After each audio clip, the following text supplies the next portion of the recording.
Friends నమస్తే. వస్తువులను MRP ధర కంటే ఎక్కువ అమ్మితే, ఎంఆర్పి అంటే maximum retail price.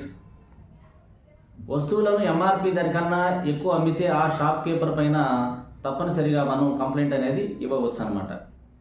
National consumer help line 1915కి లేదా వాట్సాప్ నెంబర్ 8800001915కి మనం ఫిర్యాదు చేయవచ్చు.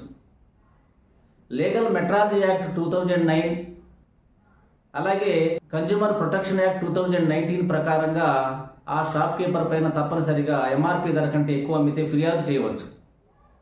ఫిర్యాదు ఎలా చేయాలనే అంశాన్ని మనం ఒకసారి పరిశీలించినట్లయితే, మీరు వస్తువు కొన్న షాపులో తప్పనిసరిగా బిల్లు తీసుకోవాలి.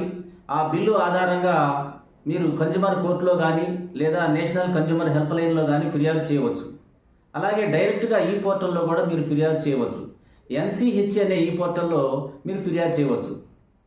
ఎన్సిహెచ్ అంటే నేషనల్ కన్జ్యూమర్ హెల్ప్ లైన్ అనమాట. ఆ షాప్ కీపర్ వల్ల మీరు ఎక్కువగా నష్టపోయిన సందర్భంలో మీరు కంపెన్సేషన్ కూడా కోరవచ్చు. డిస్ట్రిక్ట్ కోర్టులో కంప్లైంట్ ఇచ్చినట్లయితే తప్పనిసరిగా మీకు న్యాయం జరుగుతుందన్నమాట. కాబట్టి మిత్రులారా, ఎవరైనా సరే ఎంఆర్పి ధరల కంటే ఎక్కువ అమ్మినట్లయితే మీరు వెంటనే ప్రశ్నించి ఇలా అమ్మటం అనేది చట్టబద్ధంగా నేరమని చెప్పాలి.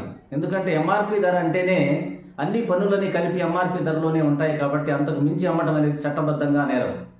కాబట్టి మిత్రులారా, చట్టం శిక్షించడానికే కాదు, మిమ్మల్ని రక్షించడానికి కూడా ఉన్నదనే విషయం మీరు మర్చిపోవద్దని సందర్భంగా నేను తెలియజేస్తున్నాను. ఇలాంటి లీగల్ విషయాల కోసం నన్ను ఫాలో అవ్వండి. జై హింద్.